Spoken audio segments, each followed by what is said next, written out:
É um tema que literalmente nunca vi cair em vestibular. Ai, começou a gravar. Inferno. Gente, vamos começar então. Ok? Recapitulando. O que a gente vai ver hoje? Na sequência da aula. Revolução Chinesa, Revolução Cubana e Guerra do Vietnã. Tá bom? Vamos lá. A Cami falou, peraí. Curiosidade inútil, ela fez em homenagem a um dos filhos que é de lá. Não sabia também. Não fazia a menor ideia que ela tinha dirigido, cara. Tipo, de verdade. Tem na Netflix, viu, gente? Inclusive, eu acho que é original. Não sei se é original. Enfim, é muito bom. Gente da gravação, vocês estão boiando. A gente tá falando de um filme. Mas daqui a pouco a gente retoma para esse assunto, tá bom? Agora, a gente vai ver sobre a China.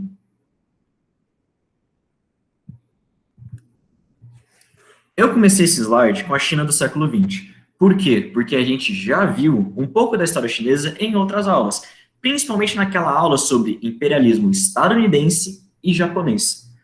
A minha ideia original era nem revisar isso, porque, cara, já foi. Só que, assim, faz muito tempo que eu dei essa aula para vocês, e meio que a gente tem tempo, essa aula só tem 3 assuntos, esses 3 assuntos não são tão longos assim, então eu vou revisar aqui rapidinho para vocês. Não fiquem noiados de ficar anotando o que eu estou falando, porque vocês já têm essas anotações, tá bom? No slide dessa aula que eu acabei de falar para vocês. Então, só prestem atenção e entendam um pouquinho, tá? A China, do século XV, do século XVI, era um dos, se não o maior império do mundo, um dos mais prósperos, falar certinho agora. A gente pensar a China unificada, como ela é hoje, todo aquele território centralizado, não é uma visão muito legal, porque não era, definitivamente a China não era centralizada naquela época igual é hoje em dia. Só que ainda assim era um grande império, era muito influente e era muito poderoso, só que recluso. A China não tinha muito contato com o Ocidente, e não por falta de oportunidade, mas simplesmente porque ela não queria ter contato com o Ocidente. Ela vivia muito no mundinho dela, dentro dos seus domínios, dentro dos seus estados. Então, por exemplo, alguns estados que estavam anexados à China, a Coreia, a Indochina, que hoje em dia corresponde a Laos, Camboja, Vietnã, Myanmar, que mais tem mais coisa? Tailândia, e etc. Ela ficava na dela, cara. A China tinha uma visão muito etnocêntrica mesmo. Quando a gente pensa em etnocentrismo, a gente sempre pensa no europeu e tudo mais, só que isso não é uma coisa restrita só a um grupo de pessoas. A China também era muito etnocêntrica. E ela achava que era o maior império do mundo. E até certo ponto ela estava certa. Tudo bem? Muito rica, muito próspera, muita gente, uma força militar muito grande. E ela simplesmente não tinha interesse em ter contato com o Ocidente. Ela era muito fechada. Porque, literalmente, ela meio que não via motivo para ter. Como ela era o império mais brilhante do mundo, mais desenvolvido, por que raios eu, China, vou ter contato com os outros que são inferiores a mim? Isso veio a mudar. Mudou com os portugueses. No século XV, os portugueses foram os primeiros a ter um contato grande com a China, a começar a comercializar, a fazer rotas, tudo bem? Foi um dos primeiros momentos que os produtos que vinham do Oriente agora chegavam em massa para a Europa. Obviamente, em massa para as grandes elites, para o povo que era rico e tudo mais. Só que ainda assim era um fluxo maior. O contato, o intercâmbio cultural entre o Ocidente e o Oriente, no caso a China, ficou muito forte depois dos portugueses. O grande marco desse contato foi o porto de Macau, gente. Macau é uma ilha que hoje em dia pertence à China, mas que era possessão portuguesa. E ficou como possessão portuguesa até 1999. Se vocês, um dia, quando... Era lá que eu ia falar. Meu Deus do céu, gente, enfim, tô muito cansado, desculpa, esqueci. Mas assim, caraca, velho! Enfim, gente, Macau é um porto português, tudo bem, então, que ficava na China. Era de possessão portuguesa. Eles fizeram esse acordo com a China, tudo bem? Então, era o grande símbolo da troca de cultura entre o Ocidente e entre o Oriente. As rotas dos produtos da China começaram a invadir a Europa durante esse período. Mas não foi só Portugal que fez essas rotas. Inicialmente, sim. Mas depois, outras potências cresceram o olho para a China. Especialmente na segunda onda imperialista que a gente teve, que é a do século XIX, que é da partilha da África, que a gente já viu tudo isso. Tudo bem? Então, Então, Inglaterra, França, Rússia e companhia estavam olhando com um olho gordo para a China. Por quê? Justamente era um território vasto, com muita gente, uma grande força militar e muito rico, muito próspero, com alguns produtos que eram, cara, eram cobiçados no Ocidente. Então, seda, chá, tudo bem? Mas mesmo que a China tenha feito essas concessões para Portugal e posteriormente para outras nações, ela ainda era muito fechada, ela ainda era muito reclusa, muito tradicionalista, até que a Inglaterra tenta forçar um contato maior com a China. E a China não quis. Começou a brigar com a Inglaterra, começou a brigar com a Inglaterra puta, porque queria fazer um comércio com a China, começa a traficar ópio para lá. A gente já viu isso, as guerras do ópio e tudo mais. A China, obviamente, não aceita isso de cara, ópio é uma droga, estava influenciando dentro da política chinesa, uma grande parte da população, seja ela a mais abastada, a mais pobre, estava se viciando em ópio. Esse comércio estava atrapalhando o cotidiano dos chineses, tá? Então, nesse cenário, a China revidou contra a Inglaterra, falou, olha só, eu não quero comércio com você, e muito menos eu quero que você fique traficando ópio para o meu povo. Vai embora, sai, passa. Só que, obviamente, ninguém fala isso para a Inglaterra e sai impune, principalmente no século XIX, época do Império Britânico.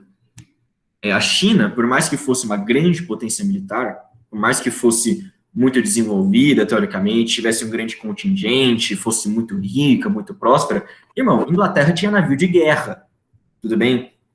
Uma tecnologia muito mais avançada que a China. Então não foi difícil para a Inglaterra subjugar a China. A gente teve dois grandes conflitos entre as potências europeias e a China, que são as duas guerras do ópio. As duas a China perdeu. Depois das guerras do ópio, a China teve que, enfim, abrir as perninhas para o Ocidente. Obviamente, a força. Então, França, Inglaterra, Rússia, Alemanha, todas essas potências tinham algum pedacinho da China para si. Todas elas. Tá bom? O comércio ficou mais expressivo, a força, obviamente, e o Ocidente começou a influenciar muito, muito, muito na China. Então, a China do século XX, que agora vamos voltar para a atualidade, vamos voltar para a Revolução Chinesa, que é o que vocês precisam saber para essa aula especificamente, ela estava dividida em um monte de zona de influência das grandes superpotências. Ela estava toda repartidinha, como se fosse a África mesmo, que a gente vê aquele mapa. Então, o norte da África era majoritariamente francês, o centro era da Bélgica e etc. A China estava desse jeito, toda dividida em zonas de ocupação de potências imperialistas. Só que de longe, dentre todas essas potências, a que mais tinha influência na China, ou a que mais cobiçava ter influência, era o Japão, tá? O Japão invadiu a China, teve guerra com a China, a famosa Primeira Guerra Sino-Japonesa, anexou regiões, anexou a Manchúria, sabe? Tocaram terror lá, tocaram um zaralho. Então, essa é a China que vocês têm que ter ideia. Antigamente, um império muito orgulhoso, recluso, rico, que com o passar do tempo, por influência das potências europeias, por influência do Ocidente, acabou se abrindo à força. Acabou tendo que fazer comércio, troca cultural e etc. Tudo isso à força. Tá bom? Então, China do século XX, toda repartidinha, toda divididinha entre essas potências, especialmente o Japão. A China ainda era uma monarquia nessa época. Por mais que estrangeiros tivessem influência dentro do território dela, dentro da política dela, o imperador ainda estava lá. Tinha um poder agora muito mais simbólico do que antes, tudo bem? Ele não mandava e desmandava, ele não era absoluto, era quase um fantoche. Só que ainda era uma monarquia. E você tinha dentro da China um grupo muito específico de republicanos, que eram contra a dominação estrangeira e, principalmente, como o próprio nome indica, contra a monarquia. Eles queriam derrubar esse sistema e instaurar uma república democrática popular dentro da China. Tá certo? Como se fosse uma revolução burguesa, gente. Não é bem isso, porque a revolução burguesa implica em industrialização, que era uma coisa que a China não tinha nesse período. Mas o que eu quero dizer é que quando a gente pensa em Revolução Chinesa, igual a gente pensa em Revolução Russa, primeira coisa que a gente vem na nossa cabeça é o Lenin lá na Praça Vermelha fazendo seus discursos, no caso da Rússia. E aqui no caso da China, o Mao Tse-tung também, lá no meio de Beijing, de Pequim, falando para o povo e puta emoção, mas não começou desse jeito. Assim como a Revolução Russa teve as suas raízes em uma coisa muito mais liberal, muito mais, sabe, alinhada com os valores do Ocidente, a China também. A grande primeira revolução que a gente teve na China não foi de caráter socialista, foi de caráter republicano, foi de caráter liberal, ok? Então, em 1911, esses republicanos que queriam instalar uma república na China, que eram liderados por um cara chamado Sun Yat-sen, tá? Eu vou falar um monte de nome errado aí para vocês, não sei falar chinês, tá? Vocês me perdoem. Eles depõem o último imperador da China, que era o Puyi. Tá o nome dele aí para vocês, só por curiosidade. E instauram realmente a república. Então, recapitulando, a China estava dividida em um monte de zonas de ocupação de potência estrangeira. O imperador ainda era uma monarquia, ainda tinha um imperador. Em oposição a tudo isso, surgem os republicanos. Republicanos queriam instalar uma república na China. E aí eles vão lá, depõem o imperador e instauram um novo governo na China, um governo republicano, tá bom? Uma coisinha que eu tô trazendo para vocês só por detalhe, tá bom? Mas é porque eu sou paranoico. O Puyi, o último imperador da China, ele foi deposto 2 vezes. Uma vez em 1911 e a outra vez um pouquinho depois, ou um pouquinho antes, não lembro agora, do término da Segunda Guerra Mundial. O que acontece? Esse cara foi deposto, tudo bem, então, os chineses expulsaram ele, instauraram uma república, só que o Japão, a gente vai ver isso ao longo dessa aula, invade a China depois de novo, domina a Manchúria. E aí o Japão pega o Puyi e coloca ele como imperador da parte japonesa da China. Vamos lá, eu sei que está confuso. China, monarquia, vieram os republicanos, depuseram o imperador, depuseram o Puyi. Pouco tempo depois, o Japão invade o norte da China, invade a parte da Manchúria. E aí o Japão vai instalar nessa região, na região da Manchúria, na região que eles dominaram, um governo fantoche. Quem que era o líder desse governo fantoche? O Puyi. Então os chineses depuseram esse cara 2 vezes, uma vez em 1911 e outra vez naquele estado fantoche do Japão. Vocês entenderam? Difícil, confuso. Nunca vi cair em vestibular, tá bom? Só coloquei aqui por detalhe. Aí vocês pensam, nossa, que lindo, que maravilhoso, impuseram uma república, agora a China vai... Aonde que era esse estado fantoche? Você poderia repetir, por favor? Manchúria. Manchúria, tudo bem? Obrigado. Imagina. Gente, inclusive, sintam-se livres para abrir o microfone, tá? Não precisa só mandar no chat, não.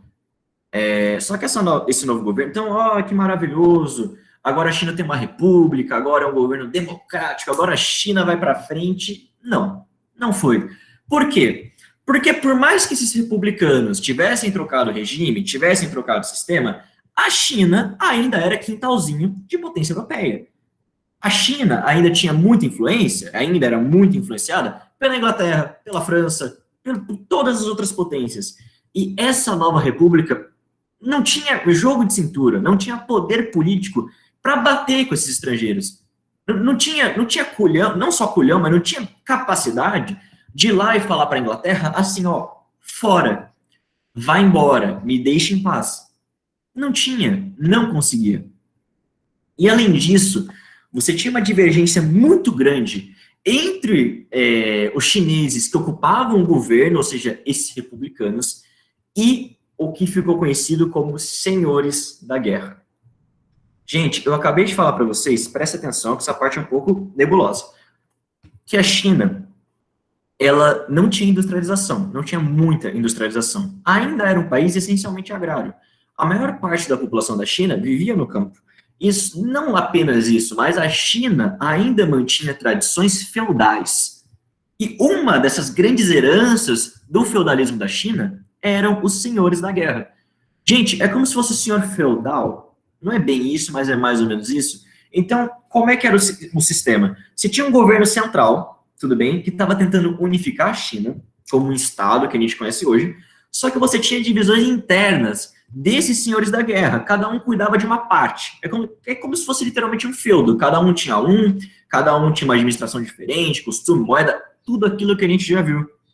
Então estava tendo um atrito muito grande entre o governo, que estava tentando centralizar tudo na própria mão, e desses senhores da guerra, que falavam que não queriam abrir mão dos seus privilégios, dos seus domínios. Então, a nova república não conseguiu governar. Não tinha capacidade para bater com os estrangeiros, para ir para Inglaterra, França, mandar eles para a merda, e também não estava conseguindo unificar a China por causa desses senhores da guerra.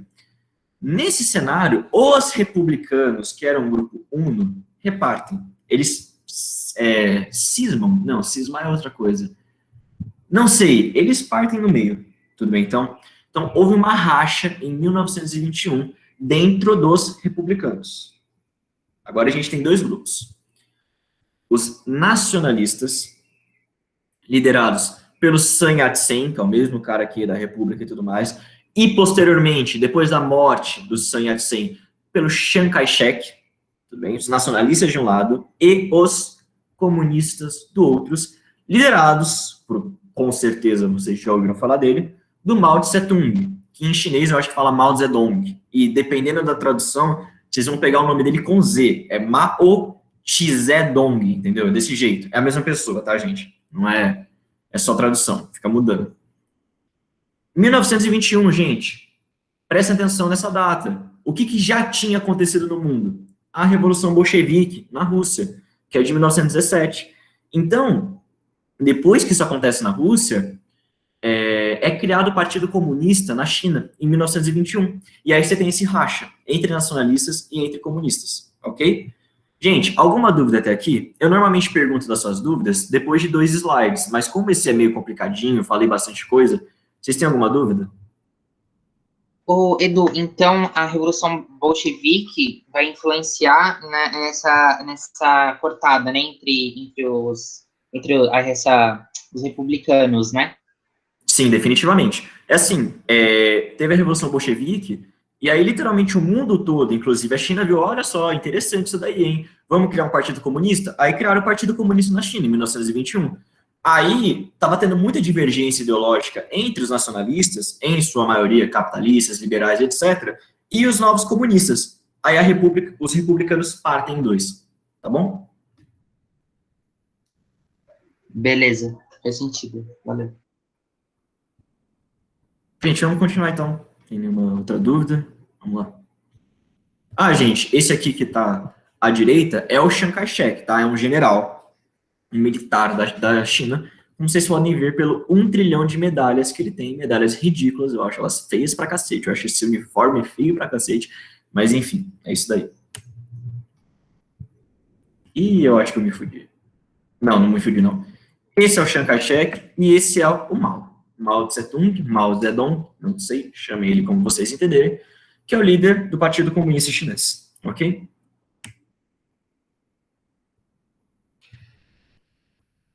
Depois que o Sun Yat-sen morre, que eu falei para vocês, ó, lembrando, esses nomes são complicados porque a gente não tem muito contato, não é uma coisa tipo assim, não é Jorge, não é Alcides, é Sun Yat-sen, Chiang Kai-shek, Mao Tse-tung, tudo bem? Então, é comum vocês se misturarem. Mas o Sun Yat-sen foi o cara que fundou a República na China, ok? Depois que ele morreu, quem assumiu o governo da China foi o Chiang Kai-shek. E, inicialmente, quando o Chiang Kai-shek ele assume o governo da China, ele tem uma convivência pacífica com os comunistas. Tudo bem? Ele falava, ó, tudo bem, então, vocês são outro partido, não tem problema não, podem ficar aí de boa fazendo as suas comunistices, tá tudo ok. E, além disso, ele funda, literalmente não, enfim, o Kuomintang. Gente, o que é Kuomintang? Kuomintang era o Partido dos Nacionalistas. Então, vamos lá. Republicanos, dividem em 2. Uma parte era dos comunistas. Qual que era o partido dos comunistas? O Partido Comunista Chinês, o PCC. Do outro lado, a gente tinha os nacionalistas. Qual que era o partido dos nacionalistas? O Kuomintang. Tá bom? Isso é importante. Então, Chiang Kai-shek assume o governo e fala, olha só, não gosto de vocês comunistas, mas podem ficar aí no governo por enquanto, tá tudo bem. Só que, em 1927, os comunistas fizeram um levante em Xangai. Xangai é uma grande cidade da China, inclusive, acho que a maior cidade do mundo em população, alguma coisa assim. No ano de 27, os comunistas de Xangai fazem um levante, fazem uma revolta. Como se fosse literalmente, gente, alvoroço, furdúncio. Depois disso, os nacionalistas, o Chiang Kai-shek, começa a perseguir os comunistas. E aí os ânimos vão escalando, vão escalando, vão escalando, até que não tem jeito. Começa uma guerra civil dentro da China. Quais são os lados dessa guerra civil? Comunistas, de um lado, nacionalistas, de um outro. PCC, Kuomintang. Tá bom? E uma característica, quem era o governo oficial da China nesse período, quem que realmente tinha um exército, era o Kuomintang, tudo bem? Então os comunistas, eles vão fazer muito uma tática chamada de guerrilha, porque eles não tinham um exército centralizado, eles não eram igual o Kuomintang, tá? Só que o grande trunfo deles, para realizar essa luta armada, é porque eles atraíam muitos camponeses, gente.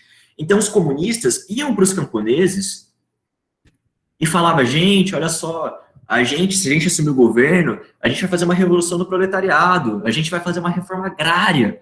E aí os camponeses começaram a se juntar em massa para a Revolução Chinesa, para o Partido Comunista, tudo bem, então? E aí ele foi crescendo, foi crescendo, foi crescendo. E até 1934, mais de 300 mil camponeses já tinham aderido formalmente ao Partido Comunista Chinês, à luta armada, tudo bem? Só que mesmo com esses grandes números, com essa grande força, o Partido Comunista Chinês, os comunistas, eles não tinham condições de peitar os nacionalistas de uma vez. Por quê? Porque, igual eu falei para vocês, gente, era o governo era dos nacionalistas, o exército era dos nacionalistas. Então, a pressão que o governo exercia nos comunistas era muito grande, até que chega um ponto em que os comunistas não aguentam e tem que fugir. Gente, peraí, isso aí eu fui jirico, eu sempre esqueço dessas porra, peraí. Vou mostrar um mapa para vocês. Gente, os comunistas, eles estavam fazendo a sua guerra, a sua guerrilha, no sul da China, nessas cidades aqui onde está. Inclusive, Xangai está aqui perto, mas eu não sei aonde. Bom, não vou achar por enquanto. Só que a pressão do governo estava tão forte aqui, que eles tiveram que fugir. Eles tiveram que se deslocar para o norte da China. Aí vocês olham esse mapa, vocês pensam que esse caminho é tranquilo, só que não, gente, a China é gigantesca, é um Jequitibá rosa, daqui até aqui são mais de 10 mil quilômetros. Esse evento de deslocamento dos comunistas do sul para o norte da China ficou conhecido como a Longa Marcha, que aconteceu entre 1934 e 1935. E durante essa Longa Marcha, os comunistas iam parando de cidade em cidade, iam falando, olha só, gente, vamos aqui fazer uma reforma agrária, vamos fazer uma revolução proletariada. Então, essa Longa Marcha também foi uma grande oportunidade dos comunistas de recrutar gente. Mais de 100 mil pessoas se juntaram à guerrilha durante esse evento. Tudo bem? Então, vamos lá recapitulando. Sun Yat-sen morreu. Sun Yat-sen é o cara que fundou a República. Quem assumiu foi o Chiang Kai-shek. Chiang Kai-shek, no começo, caguei para os comunistas, façam o que vocês quiserem, eu não estou nem aí. Tudo isso mudou em 1927, quando você teve alguns levantes comunistas na cidade de Xangai, tá? Depois desse evento, o Chiang Kai-shek começa a perseguir os comunistas, até que chega um ponto que os comunistas falam, pau no teu cu, nós vamos entrar em guerra. E aí começa uma guerra civil dentro da China. De um lado, a gente tinha as forças oficiais do governo, que era o Kuomintang, que eram os nacionalistas, e do outro lado, você tinha os comunistas, que justamente por não serem parte do governo eficientemente, por não pertencerem ao exército, eles vão adotar a prática de guerrilha e tudo mais, vão recrutar a população camponesa e tudo mais, e vão fazer uma guerra lá, velho, vamos fazer a nossa guerra. Só que a pressão do governo para os comunistas era muito, muito grande. Chega um ponto que fica insustentável, e os comunistas têm que fugir do sul da China, que é onde eles estavam inicialmente, para o norte. Esse deslocamento ficou conhecido como a Longa Marcha, ok? Edu, os senhores de guerra, eles se alinharam, eles eram esses camponeses ou não tem nada a ver? Não, não tem nada a ver. Inclusive, os senhores da guerra, em sua maioria, eles foram contra a reforma agrária. Eles eram contra. As elites da China, elas eram contra a reforma agrária. Justamente porque, meu, tipo, era deles a terra.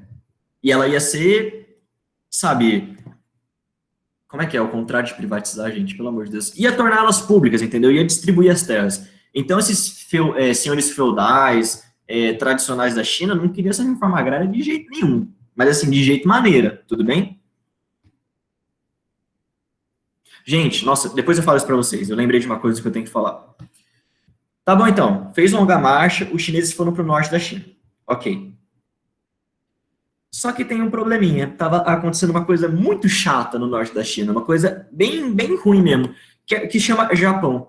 Gente, em 1931, a gente viu isso na aula de Segunda Guerra Mundial, o Japão invade a China, na Segunda Guerra Sino-Japonesa, que aí tem todo aquele massacre que eles fizeram, o estupro de Nanquim, por exemplo, que foi super forte e tudo mais. Então, quando os comunistas chegam no norte da China, opa, quem que estava lá? Os japoneses. E o Kuomintang, o governo central da China, estava tomando um cacete inacreditável do Japão. E aí, o que os comunistas falaram? Puta merda, se a gente combater o Japão sozinho, a gente vai perder. E não vai ter revolução comunista na China. E o que o Kuomintang pensou? Puta merda, a gente está tomando um pau do Japão. Se continuar desse jeito, eles vão tomar toda a China. Nesse cenário, comunistas e nacionalistas se unem para combater o Japão, para tentar expulsar ele da China, tudo bem? Então, estava tendo essa treta, o nacionalista e o comunista não se bicava, não se bicava, não se bicava, mas eles tiveram que se unir para combater o inimigo comum, para combater o Império do Japão, que estava tocando terror na China, ok? Então, é por isso que eu coloquei Guerra Civil Parte 1 e Guerra Civil Parte 2. Aqui deveria ser 2, mas enfim. Pronto. Guerra Civil Parte 2. Porque, tudo bem então. Primeiro, o que desencadeou a Guerra Civil? Levante comunista em Xangai, 1927. Durou isso até 1935, que é quando o Japão domina de vez a Manchúria.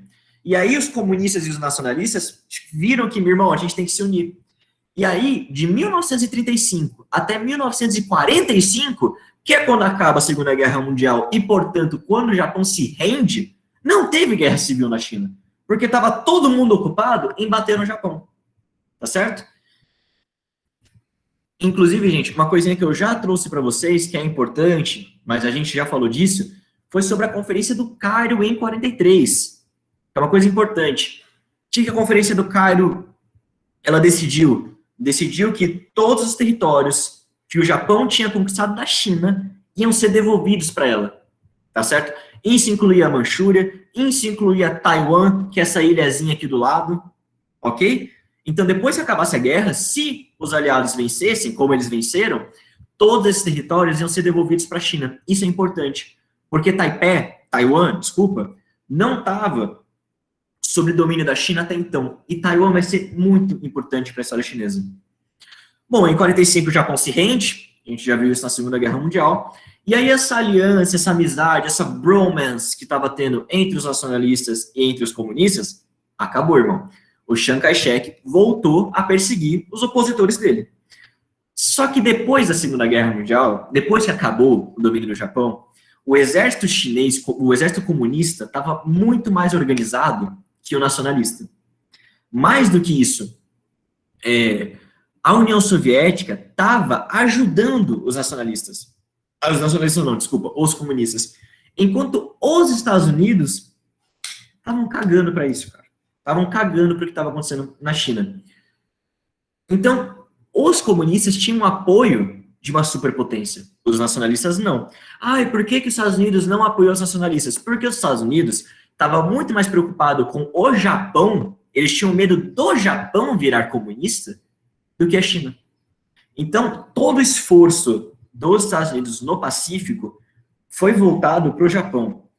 Anexaram não, ocuparam o Japão para garantir que não tivesse uma revolta socialista lá e tudo mais, e esqueceram a China.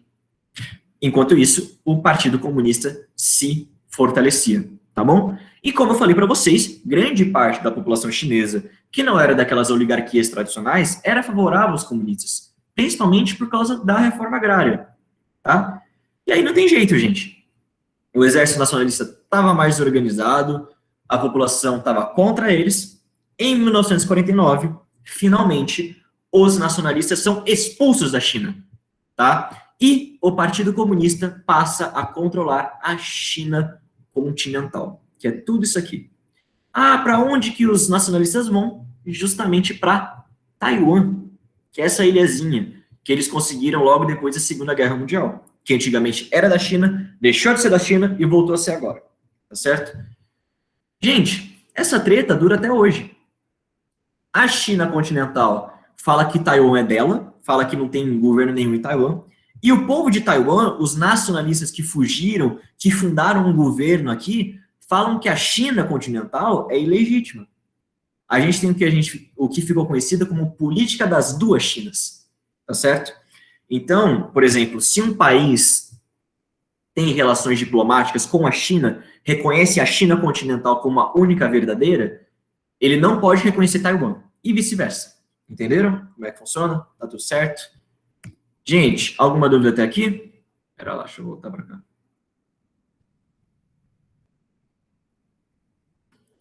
A Cami falou, e os países que colonizaram algumas partes da China não fizeram nada?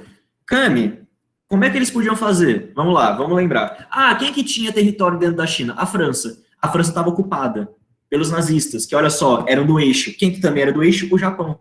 Ou seja, o Japão teve aval para fazer o que ele bem entendesse na China e na Indochina, que também era francesa. Tá? Ah, e quem mais que tinha território dentro da China? A Inglaterra. A mesma Inglaterra que estava se fudendo, que estava tentando resistir a um ataque da Luftwaffe, dia após dia bombardeando, que estava tentando segurar o avanço do eixo na África. Então, assim, meio que eles não tinham o que fazer, irmão. O Japão era uma puta de uma superpotência e todo o fronte de guerra dos aliados estava na Europa e na África. Tudo bem? Então, eles não tinham condições de resistir lá. A França estava ocupada, a Inglaterra estava se fudendo, então não tinha o que fazer.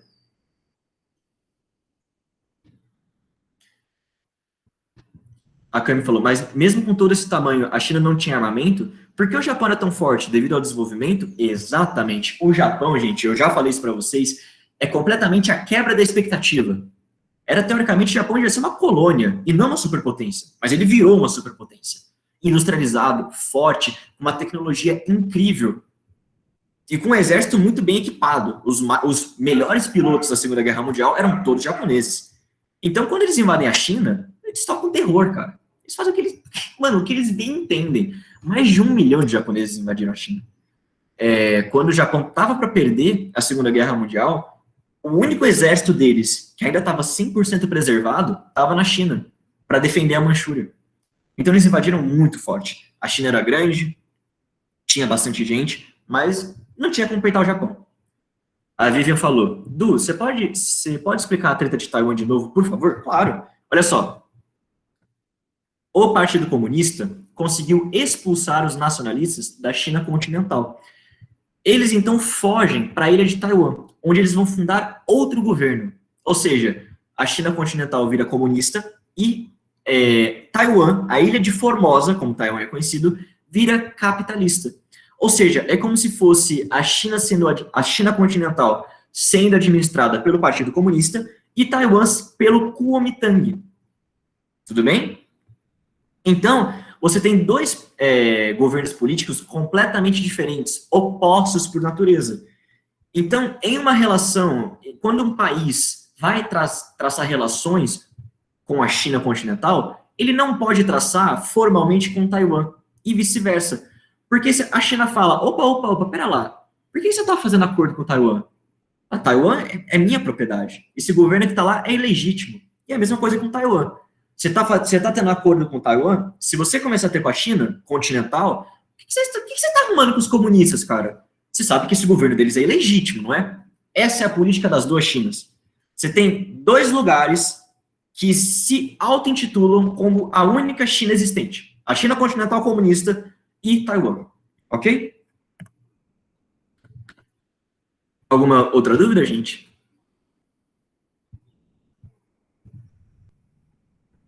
Senão vamos continuar. A parte da China é a mais demorada, mas depois fica mais rapidinho, tá bom? Porque é a mais difícil, é bem confuso esses nomes, Chiang Kai-shek, Sun Yat-sen, etc. Comunistas ganharam na China continental, tudo bem? Então agora eles criaram finalmente a República Popular da China, que inclusive é o nome oficial da China até hoje, tá bom? Em 1954, os comunistas fazem uma nova constituição e uma nova democracia foi implantada no país. Gente, olhem para mim agora. Democracia, tá bom? E, inclusive, o que eu falei para vocês de, como saber se um país é comunista ou não? Olha o nome, se tiver popular ou democrático no nome, é comunista. Nunca falha, gente. Nunca falha, de verdade. República Popular Democrática da Coreia do Norte, República Popular da China, República Popular da Alemanha, é a Alemanha Oriental. Nunca falha isso daí, tá bom? De verdade. Tô brincando. Simbolicamente, nessa Constituição de 54, nessa nova democracia, todo o poder da China estava nas mãos das assembleias locais. Que olha só, se um professor de história de verdade, se alguém formado em história me ouvir falar isso, ele vai ter um infarto, mas eu quero que vocês façam uma analogia. É tipo os sovietes. Não é igual aos sovietes, tá? O soviete era mais de uma aglomeração de trabalhadores de indústria, enquanto na China, essas assembleias locais eram mais de camponeses. Só que a ideia era a mesma, tá bom? Divisões de trabalhadores que tentavam fazer melhoras para a população, ok? É tipo soviete, mas não é soviete. Eu só falei isso para vocês entenderem. Por favor, não coloquem isso em provas, tá bom? E também o poder ia estar na mão do Congresso Nacional do Povo, que a população ia votar. É como se fosse o parlamento da China. A população ia votar nos representantes que elas queriam e esse Congresso Nacional do Povo ia eleger o presidente, tá bom? Então é como se fosse a Inglaterra, gente. Esse aqui é o parlamento britânico escolhe o primeiro-ministro. O povo vota nos parlamentares, os parlamentares votam no primeiro-ministro, ok? Isso era simbólico. Na prática, o poder estava concentrado no Partido Comunista e, principalmente, no Mao, ok? A China tentava passar uma ideia de pluripartidarismo e tudo mais, mas, irmão, na prática, era ditadurinha ferrenha. As minorias religiosas da China, teoricamente, e também étnicas, teoricamente elas tinham independência para se governar. Tudo bem, elas não iam ser perseguidas pelo governo nem nada, mas não foi assim que aconteceu, tá bom, gente? Tem muito relato de padre perseguido, de um monte de gente sendo expulsa da China, fuzilado, etc. Então, assim, o que eu quero dizer é, no papel, lindo, China, maravilhosa, perfeito, o poder estava na mão do povo, todo mundo respeitava a minoria religiosa e étnica e tudo mais, só que na prática, mané, não era bem assim que acontecia, não.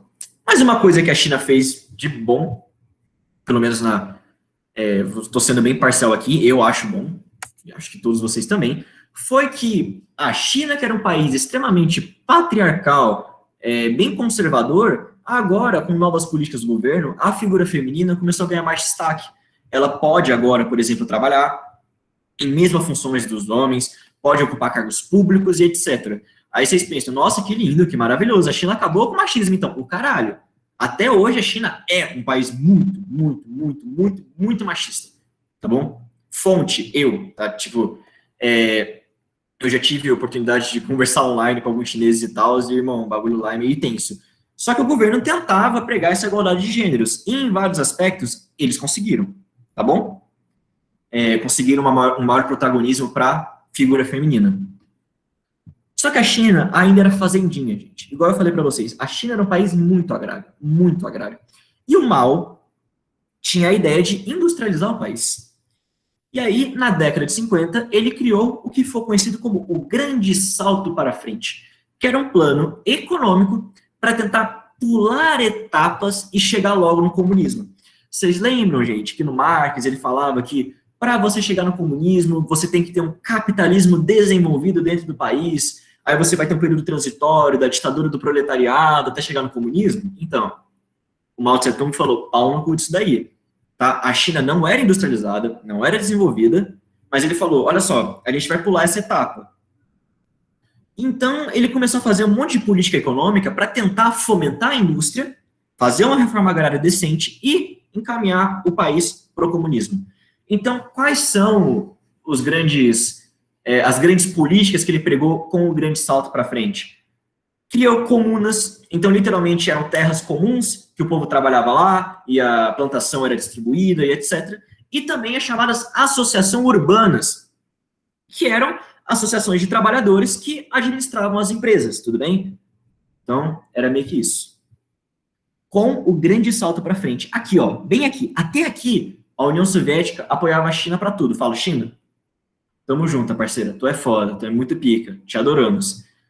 Depois disso, eles rompem. A União Soviética e a China rompem. Por quê? Porque o comunismo da China é uma coisa bizarra, gente. Não é marxista, tipo, na moral. Se alguns membros da São Francisco ouviram falar isso, eu vou ser canceladíssimo, tudo bem? Então, só que, gente, de verdade, na prática, tem nada a ver. Tem nada a ver com o que o Marx falava. Não que a União Soviética também tivesse muito, mas, enfim, eles rompem. Partido Comunista Chinês e Partido Comunista da União Soviética não começaram a se bicar. Por quê? Porque, primeiro, a União Soviética, o Lenin sempre deixou isso muito claro, o grande foco do poder dos trabalhadores era no trabalhador industrial. Mas a China não tinha indústria. Ela era essencialmente agrária. Então, o poder na China estava mais ligado ao campesinato e não à industrialização. Isso é uma grande divergência. Segunda coisa, a União Soviética desse período, 1950 e pouco, 54, que foi quando aconteceu o grande salto para frente, em toda a década de 50, o Stalin morreu em 54. Quem assumiu no lugar dele foi o Nikita Khrushchev.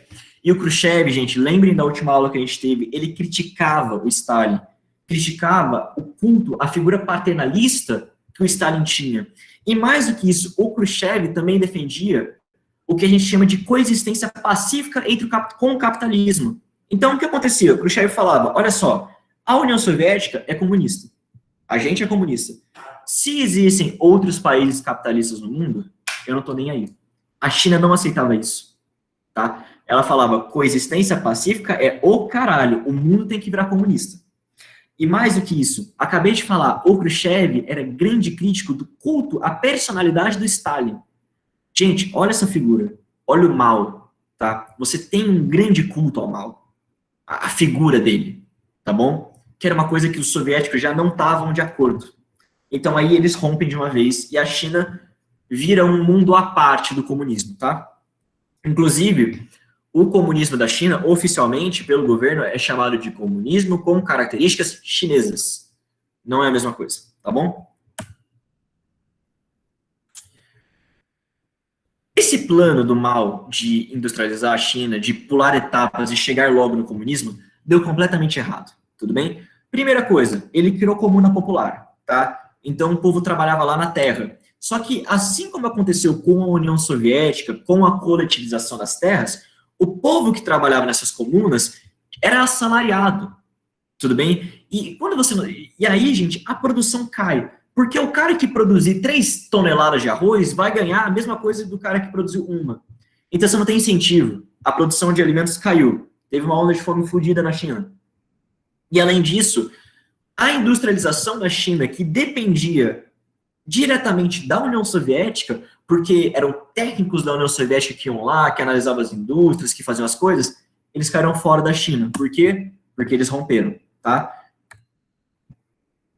E aí, a imagem do Mao começa a ser questionada. Outros membros do Partido Comunista começam a apontar para o Mao e falar, olha só, esse cara aí tá fazendo merda. Tentou industrializar a China, deu errado. Tentou fazer esse salto grande para frente, deu bosta. O povo tá passando fome. Esse Mao Tse-tung aí tem que cair. E aí, o Mao, assim como Stalin fez, quando ele, com medo de ser deposto, com medo de perder o poder, ele faz o que ficou conhecido como Revolução Cultural do Proletariado, que aconteceu em 1967. Gente, o que é isso? Pausa, é difícil de entender isso aqui, mas vamos lá. A ideia dessa Revolução Cultural era preparar os chineses culturalmente para o socialismo. O que o Mao Tse-tung pensava? O capitalismo envenenou a população da China. Então, aquelas ideias de produção, de competição, de propriedade privada, estão intrínsecas na memória, na cabeça das pessoas. A gente tem que criar uma China do zero, uma revolução em todos os planos da cultura, para literalmente colocar os chineses como uma folha em branco, sendo que nós, do Partido Comunista, vamos preencher essa nova folha em branco com os valores comunistas, vamos adequar a sociedade chinesa ao comunismo por meio da cultura. Como eu queria fazer isso? Destruindo os chamados quatro velhos. O que é quatro velhos, gente? Eram as velhas ideias, a velha cultura, os velhos costumes e os velhos hábitos. Então, o que ele falava? Tudo que era antigo da China, sua cultura, seus costumes, as suas ideias e os seus hábitos, tem que ser substituído agora. Tem que ser substituído por uma educação, por uma cultura de caráter socialista, para a gente conseguir preparar a população para viver nesse regime. Tá certo? Gente, em outras palavras, o que é isso? Lavagem cerebral, tá bom? Mas, enfim.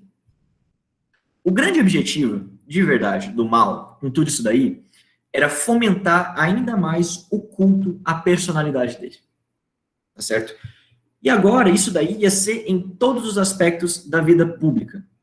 Todos, sem exceção. Uma grande força usada durante a Revolução Cultural foram os jovens. Então, tiveram muitos jovens engajados na Revolução Cultural, no Partido Comunista. Tanto é que eles compuseram o que ficou conhecido como Guarda Vermelha, que era um grupo organizado de jovens comunistas que estavam lá junto com o Mao. Assim, ó, para eles, o Mao Tse-tung era o grande timoneiro da China. É essa expressão mesmo. Era o grande líder, o que ia levar a China ao comunismo. Olha como o culto da personalidade está aí. Tá certo? É nesse período que a repressão da China ganha outro patamar, irmão. Então, assim, perseguição de qualquer opositor político do Mao, e estou falando de comunistas, tá bom, então? Era qualquer um que pudesse rivalizar com a imagem dele, censura, assassinato, fuzilamento, e etc. Era muito assim. É também nesse período que o Mao escreve um livro chamado Livro Vermelho, que é literalmente como se fosse o manual do comunismo da China.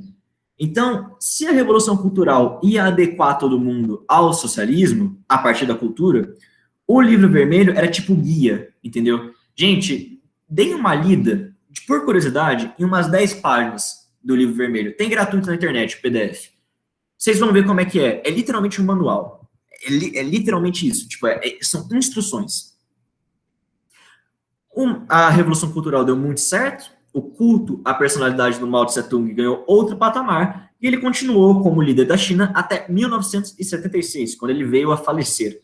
Ele é substituído pelo Deng Xiaoping, que vai começar uma política de reabertura da China, mas isso não é assunto para a história. Isso é assunto que vocês já viram ou vão ver em atualidades, tá bom? Então acabamos aqui. Demorou mais do que eu pensei essa merda. Vamos lá. Tem que ser rapidinho, mas enfim. Gente, alguma dúvida? Senão a gente continua. A China demorou mais do que eu pensei que ia demorar. É dificinho, até.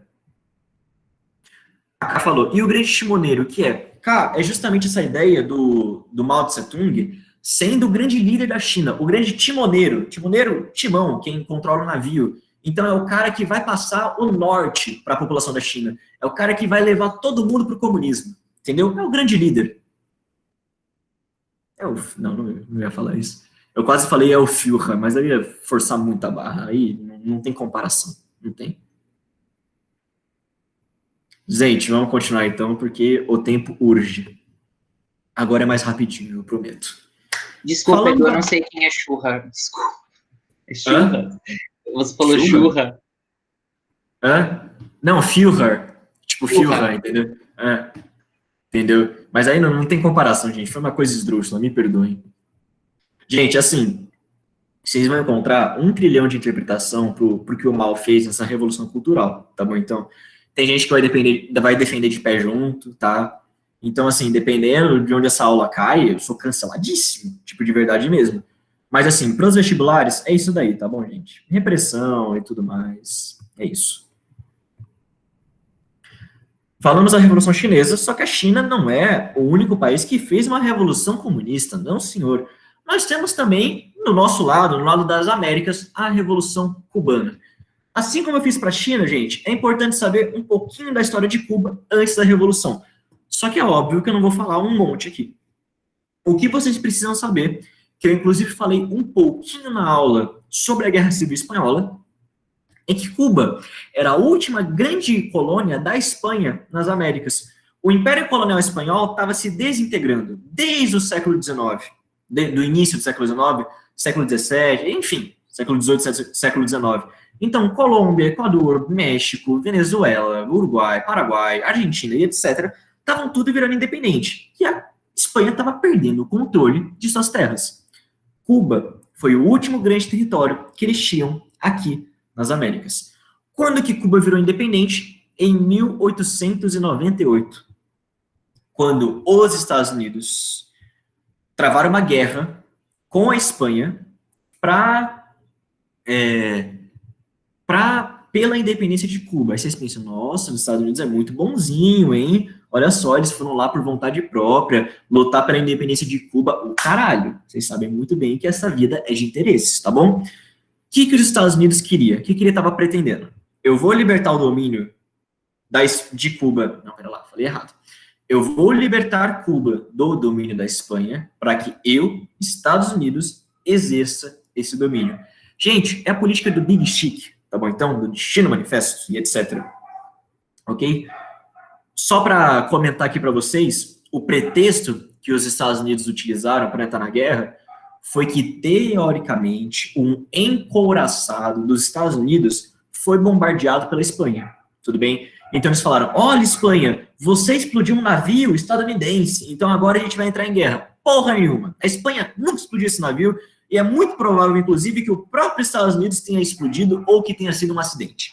Só que eles usaram de pretexto, entraram na guerra, a Espanha perdeu, e em 1898, Cuba vira livre. Olha que lindo, que maravilhoso. Agora Cuba é um país independente para se orientar politicamente como bem entender. Só que não. Cuba ganhou a independência em 1898 e em 1902, 4 aninhos depois, os Estados Unidos impõem em Cuba uma coisinha que ficou conhecida como Emenda Platt. Emenda Platt, gente, era uma emenda na Constituição de Cuba que basicamente falava, Estados Unidos manda em mim, se ele quiser me bater, ele me bate, ou qualquer coisa assim. Essa emenda permitia que os Estados Unidos interferissem quando bem quisessem, quando bem entendessem, na política cubana. Além disso, a emenda Platt também doou um território de Cuba para os Estados Unidos, onde eles construíram uma base naval chamada Guantánamo, que existe até hoje, e que é um dos lugares mais terríveis de atrocidades do mundo, que é onde os Estados Unidos manda seus presos políticos. Aí você imagina, nossa, manda terrorista, manda... Não, o caralho, manda criança, manda gente de 13 anos para ser torturada em Guantánamo. Mas, enfim, isso aí já é bem conhecido. Além disso, vocês pensam, então os Estados Unidos manda na política cubana. Só que não só na política, gente. Estados Unidos também mandava na economia, especialmente ligada à empresa de cana, ao setor canavieiro, que dava muito lucro para Cuba. O bagulho era o seguinte, ou as empresas que estavam em Cuba eram de origem estadunidense, eram de capital estadunidense, ou os Estados Unidos tinham grande influência nessas empresas, ok? Então, meio que as empresas nacionais de Cuba, administradas por cubanos, eram muito poucas. Muito poucas. E, por fim, para coroar com chave de ouro esse domínio, nenhum presidente de Cuba era eleito sem o apoio dos Estados Unidos. O mais importante deles, para a nossa história, foi o Fulgêncio Batista, que foi presidente de Cuba por um tempo, só que depois ele instaurou uma ditadura no país, que durou de 1952 até 1959. Fulgêncio Batista é esse cara bonito, aqui da direita, vocês notem o sarcasmo, mas enfim. Então, ele era presidente de Cuba, só que depois de um tempo ele deu um golpe de Estado e governou o país de maneira ditatorial e com o apoio dos Estados Unidos. Nesse cenário de bosta, que basicamente Cuba deixou de ser cachorrinha da Espanha e virou cachorrinha dos Estados Unidos, teve uma classe dentro de Cuba, principalmente mais intelectualizada, que era contra isso, que era contra essa influência. entre esses vários manifestantes que estavam lutando contra essa influência estrangeira, estavam os irmãos Fidel e Raul Castro, que são as grandes figuras dessa nossa história de agora. Ok? Nossa, esse negócio ficou feio, hein? Peraí. Gente, desculpa, eu tenho tique nervoso. Eita porra, falta 20 minutos pra acabar essa merda, eu vou ter que correr. Os irmãos Castro, o Raul e o Fidel, eles eram conhecidos, como é que eu posso dizer? Por serem loucos, por serem malucos, por serem lelés da cuca. E quando eu digo isso, é porque eles realmente eram, assim, gente, bem doidinhos. O que eu quero dizer com isso? Por que eu tô falando isso? Porque eles lançavam um monte de ataque, quase que suicida, contra as autoridades cubanas. Então era meio que guerrilhinha, viu, gente? Um desses grandes eventos é que eles lançaram um ataque a um quartel-general do exército. Tudo bem? Então eles foram lá e, mano, vamos aí invadir o quartel pegou fogo, São Francisco deu sinal, deu tudo errado. Tudo bem? Como eu falei pra vocês, eles eram loucos das ideias, eles eram malucos, eles não tinham medo, eles só iam pra cima, tá? E, eles foram pra cima desse quartel, não tinha muito preparo, não tinha muito apoio, acabaram sendo derrotados. Esse movimento de tomar esse quartel fracassou e eles acabaram sendo exilados no México. A história podia ter acabado aí. O Fidel Castro podia falar, porra, hein, viajei, não devia ter feito isso no quartel. Fazer o quê? Mas o caralho, ele e o irmão dele, quando foram para o México em exílio, já começaram a planejar como é que eles iam voltar para Cuba. Voltar para Cuba e derrubar o governo do Fulgêncio Batista. Tá certo? Então, eles planejaram uma volta para a ilha em uma tática de guerrilha e fundaram um movimento de revolução 26 de julho, tá certo? Que era literalmente o movimento de guerrilha deles, tá bom, gente? Chama 26 de julho porque 26 de julho foi o dia que eles fizeram esse ataque a esse quartel, tá bom? E aí, os irmãos Castro, eles conseguem um apoio de um cara que é muito conhecido por estar envolvido em revoluções e tudo mais, que era o Che Guevara, gente. Então, aqui à direita, o Fidel Castro, que era um monstro, ele tinha 1,93 de altura, era um cara realmente muito forte, e o Che Guevara, tá certo? Aí o Che Guevara, ele se junta a esse movimento de guerrilha, e todos juntos fogem do México, saem do México e vão de volta para a ilha de Cuba. Vão a bordo de um navio. Aí vocês pensam, nossa, e deu tudo certo, esse navio atracou no porto de Havana, os guerrilheiros desceram todos seguros e começaram uma revolução. O cu, começou tudo errado, tá? Esse navio que estava transportando eles foi alvejado pelas tropas do governo, que descobriram que estavam transportando guerrilheiros. 68 dos 80 guerrilheiros foram presos, foram detidos. Ou seja, sobrou o Raul, o Fidel, o Che Guevara e mais 9 negros. Só. Tinham 12 pessoas para lutar contra um governo inteiro. Aí vocês devem ter pensado, agora o Fidel desistiu. Não desistiu. Gente, por eles serem só 12 pessoas, o Fidel e tudo mais, a guerrilha, o movimento revolucionário 26 de julho, começou a tática da guerrilha rural. Basicamente, eles se dirigiram para um lugar em Cuba conhecido como Sierra Maestra, que é uma região que tem muita floresta, é muito denso, tá? Como se fosse Angola, gente. Movimento Popular pela Libertação da Angola, comissário, etc. Era quase a mesma coisa. E lá eles começaram a fazer tática de guerrilha. Tática de guerrilha, gente, é ataque aleatório em alvos aleatórios, em horários aleatórios, em grupo pequeno, uma desordem do cacete e tal. Só que uma coisa interessante aconteceu com essas guerrilhas. O Fidel conseguiu conquistar o povo de Cuba, que estava insatisfeito com a ditadura do Fulgêncio Batista. Então, ele estava nessa guerrilha, mas além de fazer ataques, ele também fazia discursos. Ele ia lá para frente do povo e falar, gente, nós somos só 12. Se a gente não tiver apoio, a gente não vai conseguir. Vocês têm que se juntar, vocês têm que se juntar. E o povo aderiu. Sabe quem tentou fazer isso? A guerrilha do Araguaia no Brasil.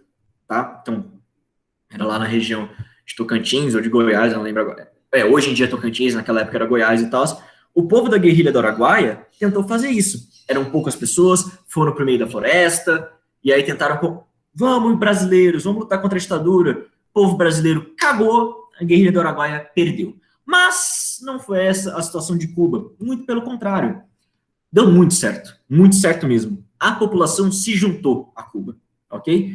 Em 1º de janeiro de 1959, no Ano Novo, Havana, que é a capital de Cuba, ela cai, tá? E os guerrilheiros conseguiram tomar a cidade. Uma coalizão, depois que eles depuseram Fulgêncio Batista fugiu, foi para o Equador, Guatemala, não lembro agora, e uma coalizão foi formada para ocupar o governo que estava vago. Uma coisa importante, quando a gente pensa em Fidel Castro, em Revolução Cubana, a primeira coisa que a gente vê é uma puta de uma bandeira com uma foice e um martelo gigantesca. A gente pensa no hino da União Soviética, a gente pensa no Marx, batendo palma, assim, muito bom que vocês fizeram. Só que uma coisa importante, a Revolução Cubana, inicialmente, não era socialista. O Fidel não era comunista. O Che Guevara era, mas o Fidel não. A Revolução Cubana era nacionalista. Olha só que interessante.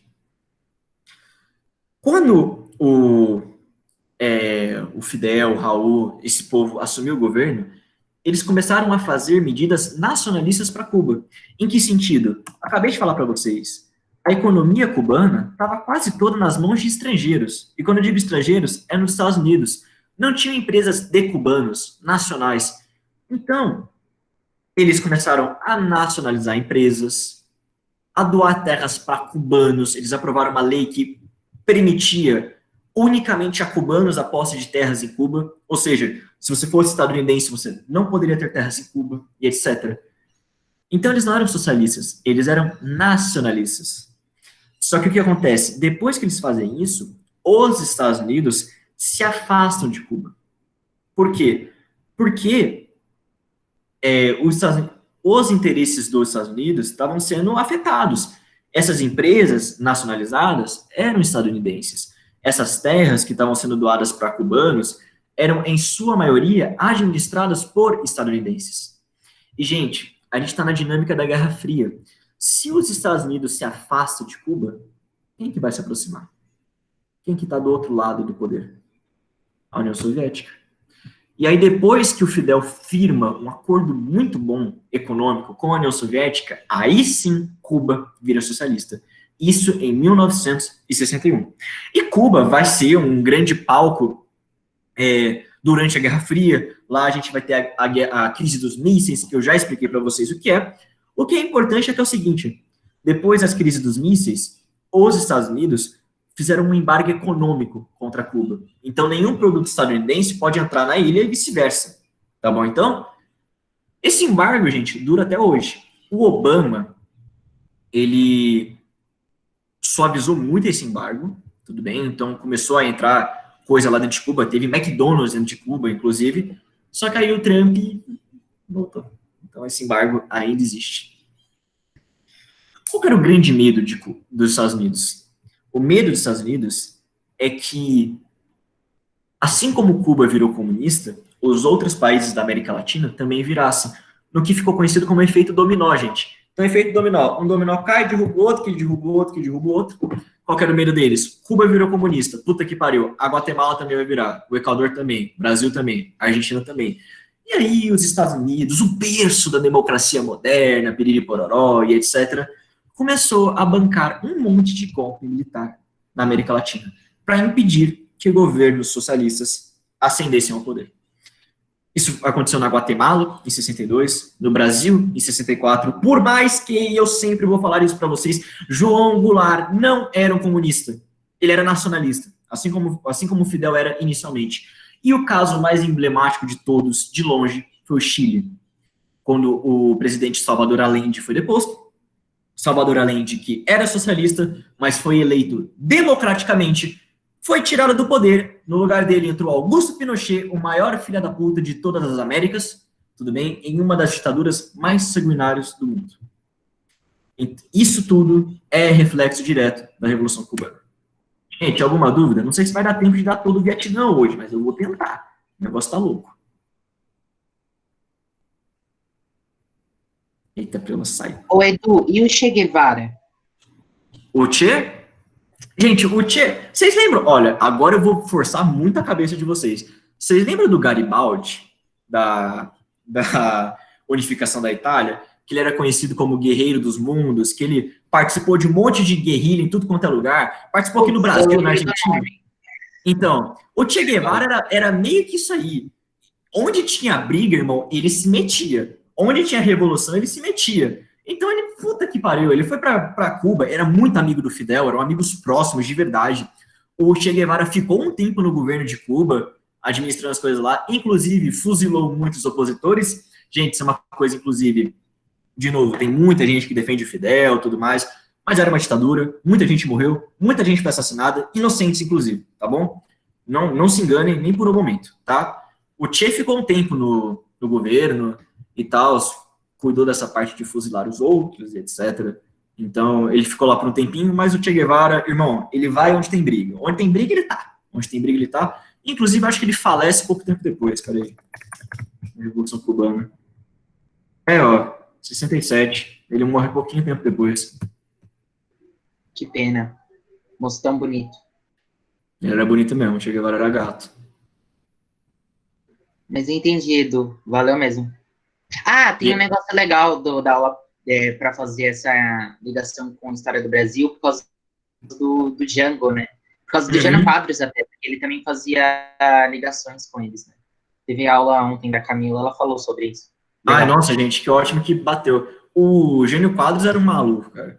Ele literalmente tentava colocar o Brasil na política de não alinhamento. Então ele condecorou o Che Guevara com a Ordem do Rio Branco, sabe? Aí os Estados Unidos já olhou torto pra cá, aí o João Goulart assumiu o poder, aí foi a merda que vocês já sabem, que vocês viram com a câmera. Perfeita e maravilhosa. Gente, essa guerra do Vietnã vai ser uma loucura inacreditável, mas tudo bem. Eu fiquei muito tempo na China, cara. Desculpa, gente. Eu não tenho noção quando eu preparo essas aulas. Mas enfim, vamos lá rapidinho. Imagina, mas foi completinho, sem problemas. Vamos lá. Ai, meu Deus do céu. Vamos lá rapidinho. Gente, falei, antes de tudo, antes de falar da Revolução Chinesa, falei da China para vocês, antes de falar da Revolução Cubana, falei de Cuba, com o Vietnã não vai ser diferente.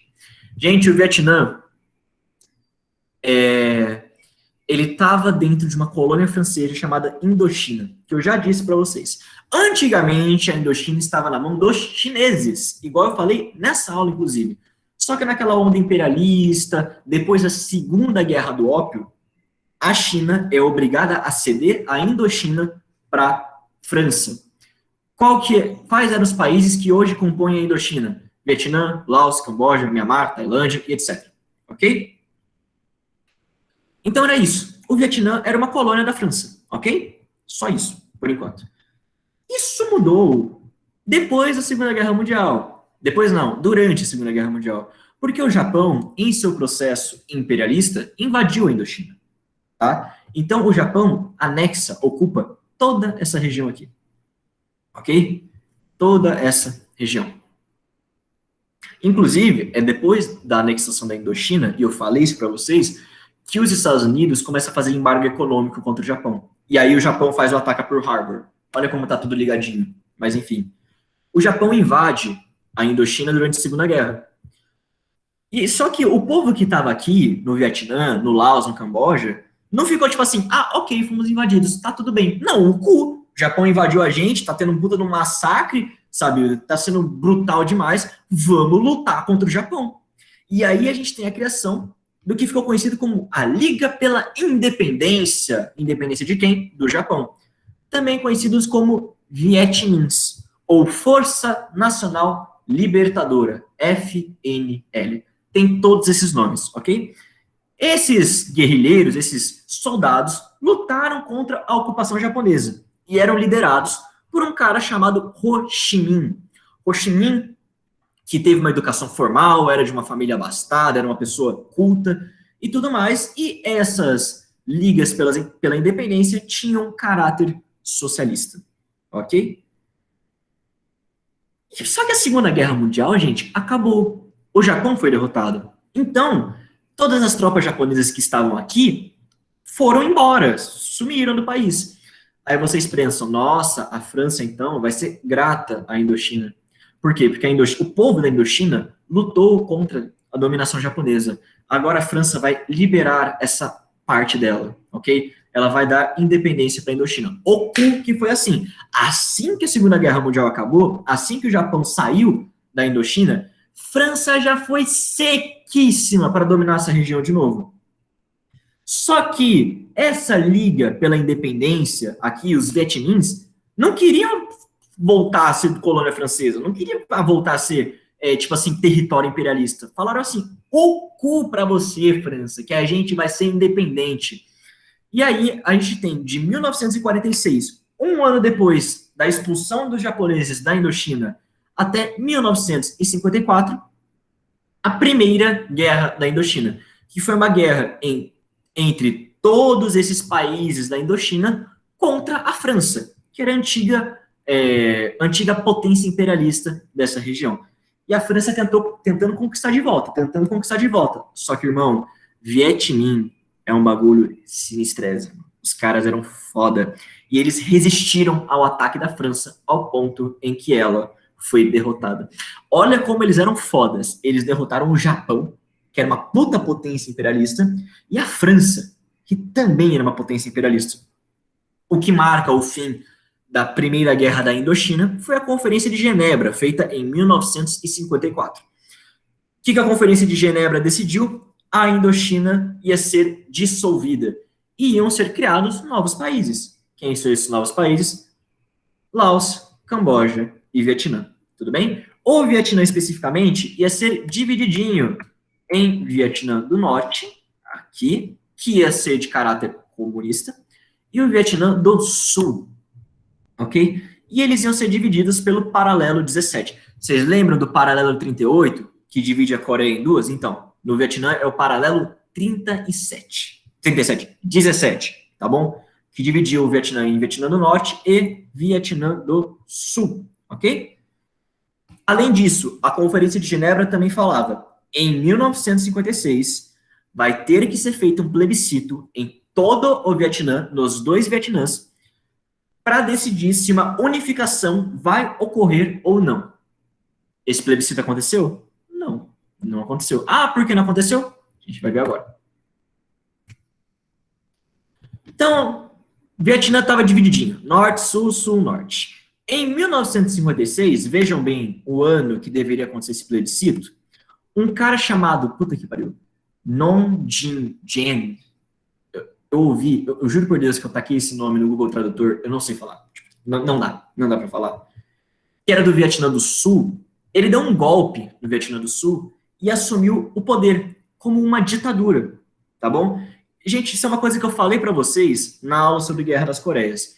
É o seguinte, a gente pensa hoje, Coreia do Norte, ditadura, Coreia do Sul, democracia. Não foi sempre assim, irmão. Tá? Por muito boa parte da história, Coreia do Sul foi uma ditadura. Então aqui também, vocês não pensem que Vietnã do Norte, ditadura comunista, Vietnã do Sul, paz e amor, democracia, porque não era assim, tá bom? Vietnã do Sul também foi uma ditadura por muito, muito, muito tempo. E esse golpe desse menino aqui, que eu não sei falar o nome, ele foi apoiado pelos Estados Unidos. Por quê? Porque os Estados Unidos falou, irmão, Vietnã do Norte virou comunista. E se rolar o efeito dominó? Igual eles tinham medo que rolasse com Cuba. Vocês entenderam?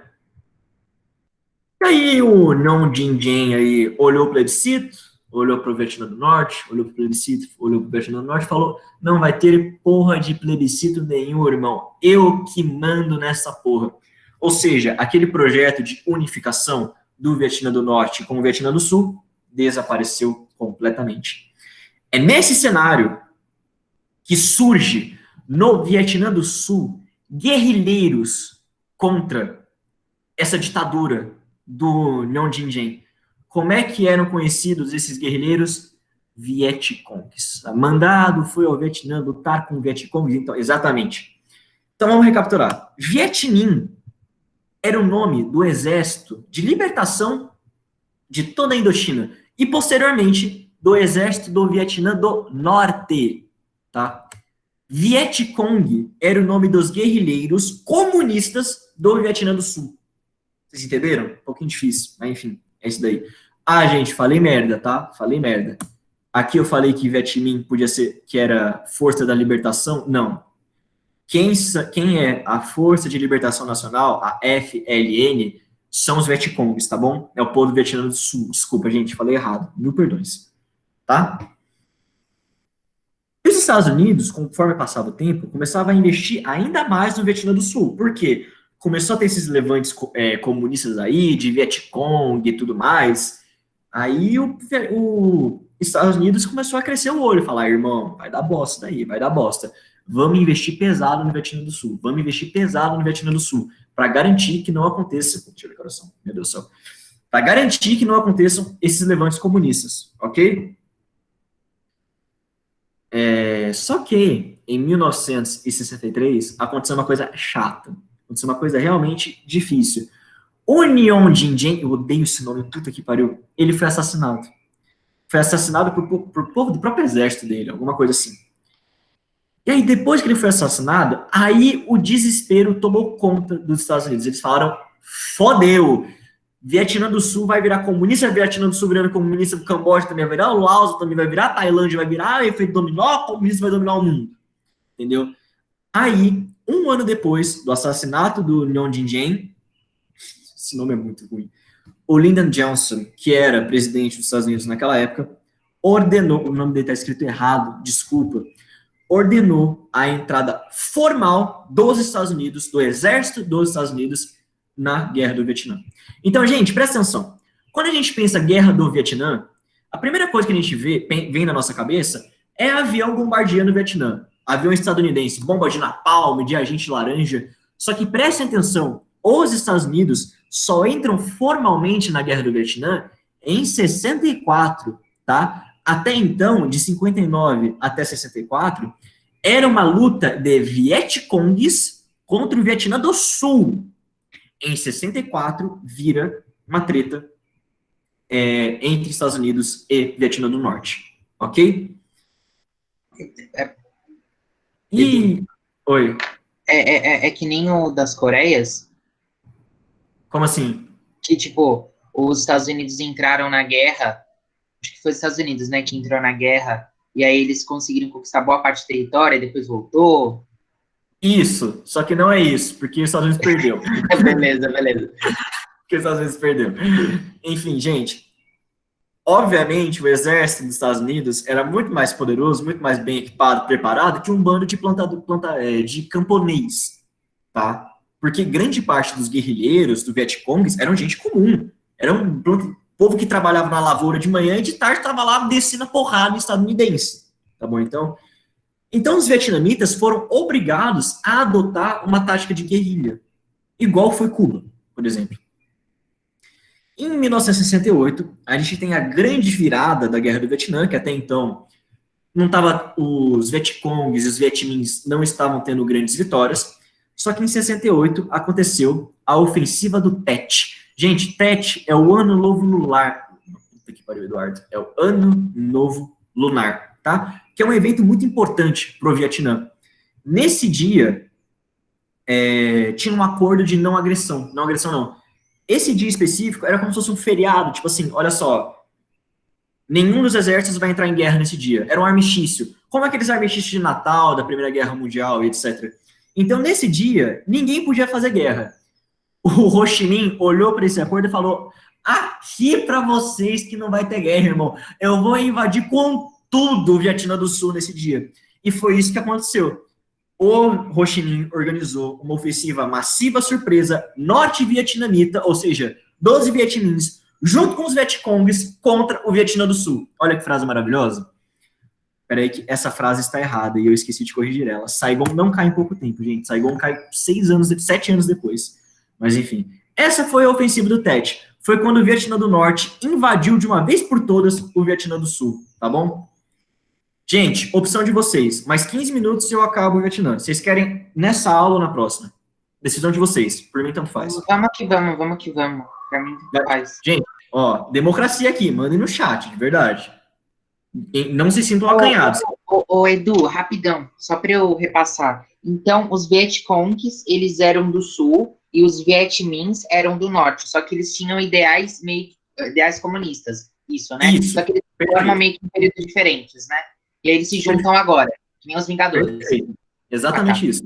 Beleza. Não, gente, falando sério agora, manda no chat. Vocês querem continuar agora ou 15 minutinhos acaba esse troço, irmão. Vai ser loucura. Vocês me perdoem, gente. De verdade. Puta que pariu. Mas enfim. Ai, ai. Mais um vamos que vamos e nós vamos. Gente, então vamos rapidão, vai. Eu não vou ocupar muito tempo de vocês. Gente, igual eu acabei de falar para vocês, a grande parte dos guerrilheiros do Vietnã, dos Vietcongs e tudo mais, eram pessoas comuns. Eram camponeses, eram pessoas que literalmente estavam andando na cidade. Era uma velhinha com uma bengala andando na cidade. Aí do nada essa velhinha puxa uma K-47, tá com uma C4 no quartel dos Estados Unidos e explode o quartel. Entendeu? E isso estava mexendo com o psicológico dos soldados dos Estados Unidos. Porque eles olhavam para todo quanto é lado e não olhavam civis. Eles não viam uma população. Eles viam possíveis inimigos. E aí tem uma coisa que marcou a Guerra do Vietnã muito forte, gente, que foi a atrocidade. Mas uma atrocidade fodida, gente. Massacre, assassinato, fuzilamento. Tudo isso era muito comum no Vietnã. O povo dos Estados Unidos perdeu a cabeça, cara. Eles começaram a só matar despretensiosamente. Como que os Estados Unidos anunciavam para o mundo que eles estavam ganhando a guerra? Pelo número de mortos. Se o número de mortos numa batalha do Vietnã era maior que o número de mortos de estadunidenses, eles tinham ganho a batalha. Só que dentro do número de mortos de vietnamitas, não eram soldados, não eram só soldados. Era gente normal, sabe? O tanto de escola que foi fuzilada nesse período, gente, é muito triste. É muito bizarro, de verdade. Então começou uma puta de uma paranoia. Um dos grandes lugares que os guerrilheiros vietnamitas se escondiam eram nas florestas. O que os Estados Unidos começou a fazer? Derrubar a floresta na base da bomba, irmão. Na base de napalm, na base de agente laranja. Olha só, a próxima foto que eu vou mostrar para vocês agora é pesada, tá? Quem é muito sensível com isso, não veja, tá bom? Mas é uma foto muito famosa. Gente, esse foi um bombardeio de napalm, tudo bem? Napalm é literalmente fogo que não para de queimar. Então, tipo, cara, caiu bomba de napalm nessas crianças, sabe?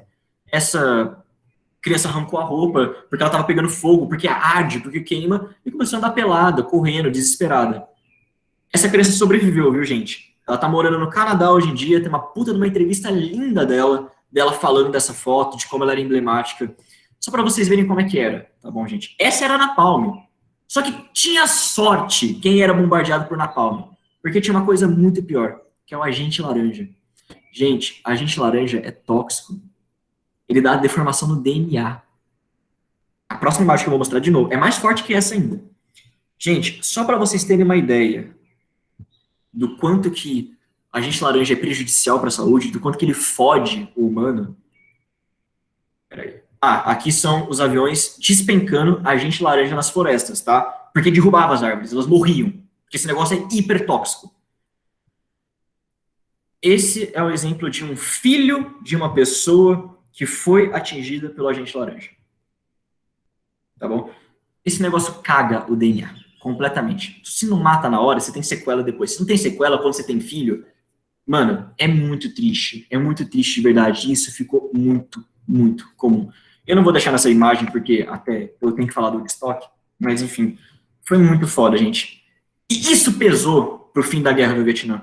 Porque, gente, a guerra do Vietnã, a priori, era uma guerra que os Estados Unidos não podia vencer. Ele não tinha qualquer condição de vencer essa guerra.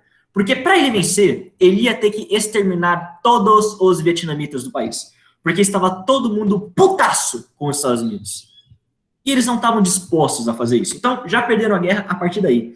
Só que a população do Ocidente viu o que estava acontecendo no Vietnã e ficava, caralho, o que vocês estão fazendo, irmão?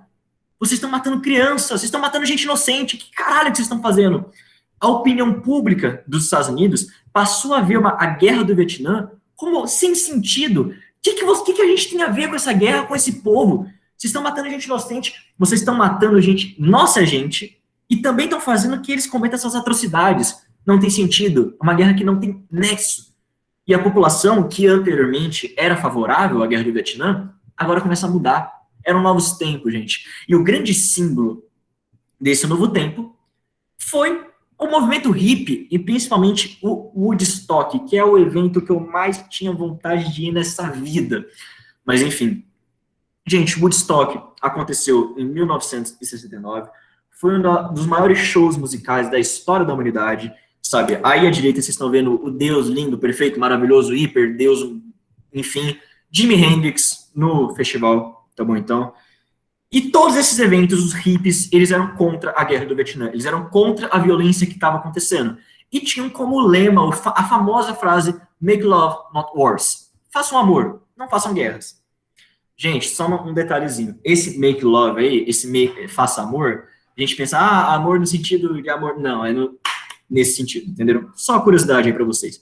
Era literalmente o irmão, arranja um namorado ou uma namorada, vai, e para de com essas coisas. Era literalmente isso.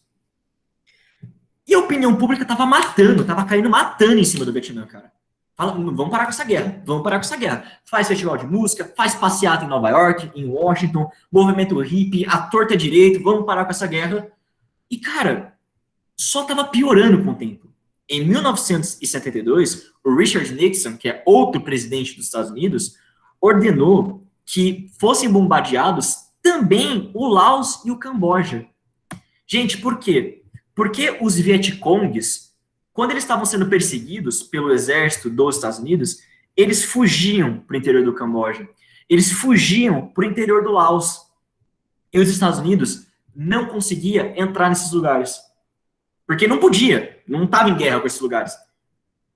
Aí o Richard Nixon falou, pau no cu deles, vai bombardear Laos, vai bombardear Camboja. A opinião pública caiu matando em cima disso. E, principalmente, esses bombardeios fizeram com que subisse no poder do Camboja o regime mais genocida do século XX, o Kampucheia Democrático, que era liderado por um cara chamado Pol Pot. Ok? Eu vou fazer um texto para vocês disso, porque eu acho importante, tá? Não vou poder falar agora, porque a gente já está fora do horário. Queria muito falar, mas não posso, tá?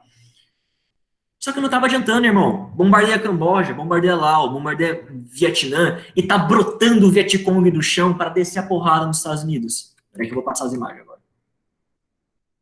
Inclusive, gente, Laos e Camboja foram bombardeados, ou seja, eles foram envolvidos na guerra.